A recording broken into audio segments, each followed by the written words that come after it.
Halo teman-teman pembaca, kita berjumpa lagi di segmen Sekilas Buku untuk membahas sebuah buku yang menginspirasi dan membantu banyak orang, yaitu Atomic Habits.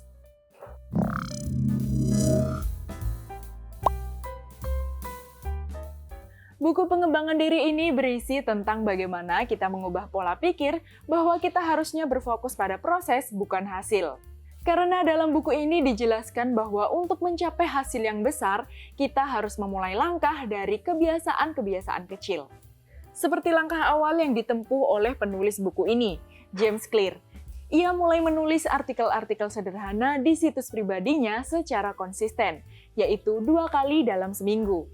Dengan konsisten melakukan kegiatan ini, akhirnya dia mempunyai kebiasaan baru, yaitu menulis, yang kemudian membawanya pada sebuah kesempatan untuk menulis buku terlaris Atomic Habits. Memangnya buku ini akan ngajarin apa aja sih dan kok bisa ya menjadi buku terlaris dan direkomendasikan banyak orang? Nah, pada kesempatan kali ini kita akan membagikan beberapa hal menarik dari buku Atomic Habits. Buku Atomic Habits akan mengenalkan kita pada 4 hukum dasar untuk membentuk kebiasaan baik. Hukum yang pertama, menjadikannya terlihat. Maksudnya, saat kamu akan memulai kebiasaan baru, kamu harus menciptakan sebuah rangsangan agar kamu mau melakukannya. Misalnya saat kamu ingin mulai belajar bahasa Inggris, kamu bisa mengunduh aplikasi belajar bahasa di smartphone-mu dan taruhlah aplikasi itu di halaman depan. Jadi saat kamu menyalakan smartphone-mu, kamu akan langsung lihat aplikasi itu dan ingat kalau kamu sedang ingin belajar bahasa Inggris secara rutin. Hukum yang kedua, menjadikannya menarik. Kamu bisa memulainya dengan menggabungkan hal yang kamu sukai dengan hal-hal yang mulai ingin kamu biasakan. Misalnya saat kamu ingin rutin berolahraga, coba deh dengarkan lagu-lagu dari penyanyi favoritmu sambil berlari di treadmill. Dengan begitu, kebiasaan yang sedang ingin kamu bangun itu jadi lebih menarik untuk dilakukan kan? Hukum yang ketiga, menjadikannya mudah. Kadang ya, saat kita pengen memulai kebiasaan baru, kita tuh sering terdistraksi sama hal-hal yang sebaiknya kita hindari. Misalnya saat kamu pengen mulai memperbaiki jam tidur yang biasanya kamu begadang sampai tengah malam untuk menonton series atau streaming film, coba deh berhenti berlangganan aplikasi premium. Saat kamu mulai terdistraksi, kamu jadi inget tuh kalau harus payment lagi, harus berlangganan lagi, dan biasanya kalau agak ribet gitu kan kita jadi males ya. Nah makanya dengan begitu kamu pasti akan lebih memilih untuk tidur cepat untuk memperbaiki jam tidurmu itu.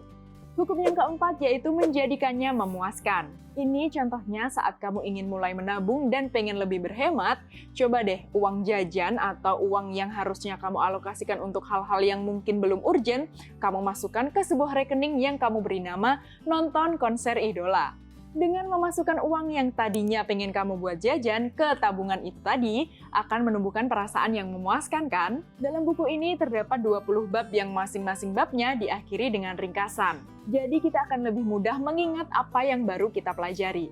Selain 4 hukum dasar tadi, kita akan mempelajari 2 poin penting dari membentuk kebiasaan baru, yaitu ada sistem dan juga hasil.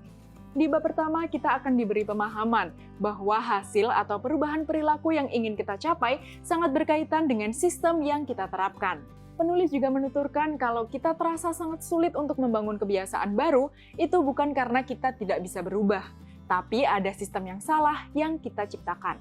Hal menarik lainnya saat kita membaca Atomic Habits, kita akan menemukan sebuah analogi sederhana, yaitu sebuah batu yang terkena tetesan air secara terus-menerus, lama-lama akan menjadi cekung.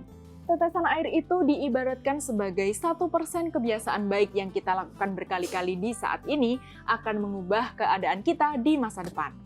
Nah, sebagai pengingat untuk para pembacanya, James Clear punya kalimat yang ngena banget, yaitu, tantangan terbesar untuk mencapai kesuksesan bukanlah kegagalan, tapi kuncinya adalah kita tidak boleh bosan untuk melakukan hal yang sama berulang-ulang. Baiklah teman-teman, itulah tadi beberapa hal dan poin menarik dari buku Atomic Habits. Kalau kamu sudah membacanya dan mempraktikkan di kehidupanmu, coba dong tulis di kolom komentar pendapatmu tentang buku ini. Dan sekian dulu perjumpaan kita di segmen Sekilas Buku kali ini. Tetaplah terhubung dengan Harum Media dengan cara subscribe channel ini karena masih banyak video menarik yang ingin kami bagikan kepada kalian. Sampai jumpa di video selanjutnya.